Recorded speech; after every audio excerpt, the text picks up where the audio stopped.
good morning, good afternoon, and good evening everyone. Magluluto tayo ng isda, fish.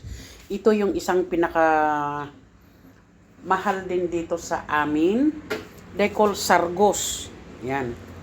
At iluluto natin sa oven. Nilagyan ko na ng salt at black pepper.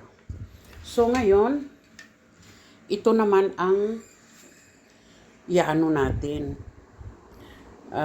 Olive oil, salt, pepper, and ano to? Garlic.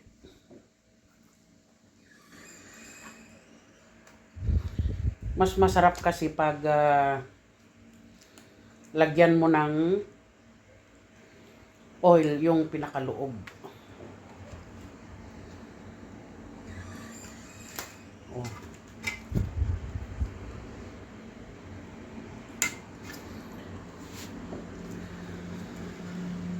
Ayan, ganito ang pagluluto ko lang sa napakasimple.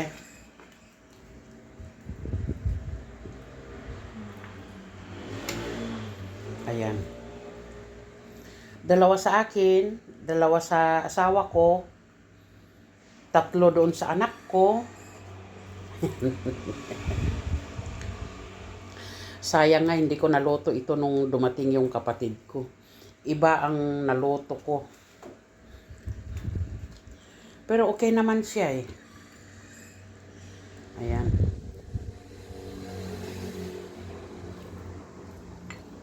Masarap ito guys, masarap to.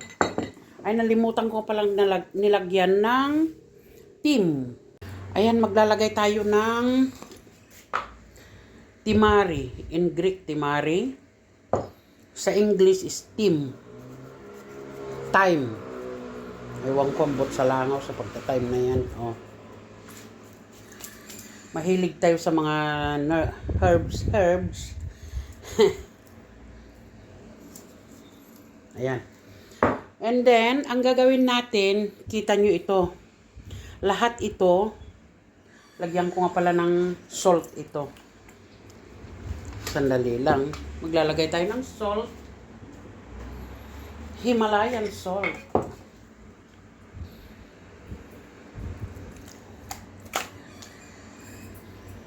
Ayan.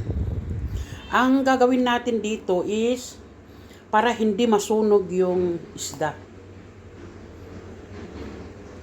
I-oven ka, kapal nito. Hayaan na. Para hindi masunog yung isda. Kasi i-oven natin ito ng 1 hour. Ayan. Ang lalaking tamatis.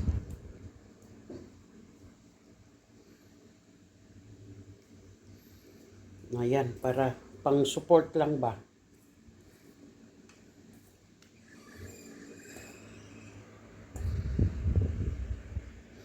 Yung sabaw, ayan.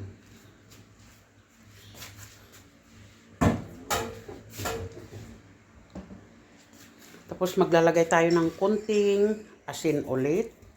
Kasi ang isda, kailangan talaga ng para mas malasa. Asin ba? Ito naman is lemon. Ayan.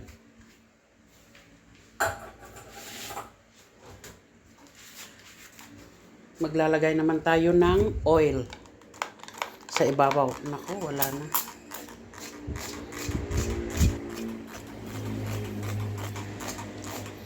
Ayan, napakasimple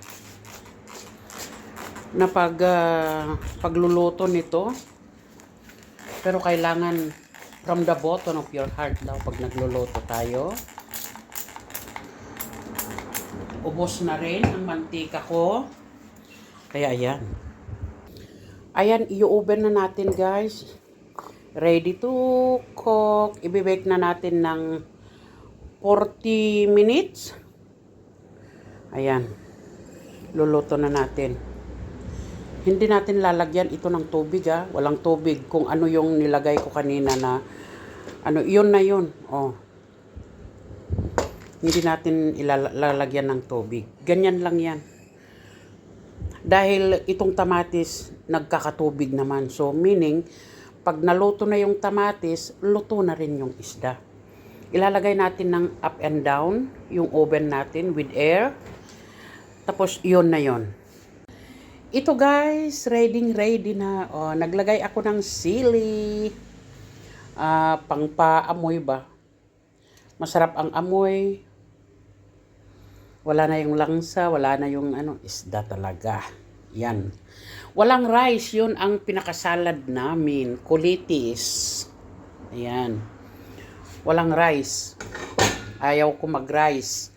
So, ayan guys, maraming salamat sa lahat na nanonood dito sa aking premiere. Dahil ipi-premiere ko ito.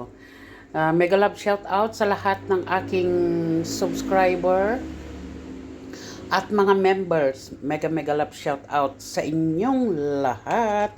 Okay, bye-bye na. Kainan na. Bye-bye.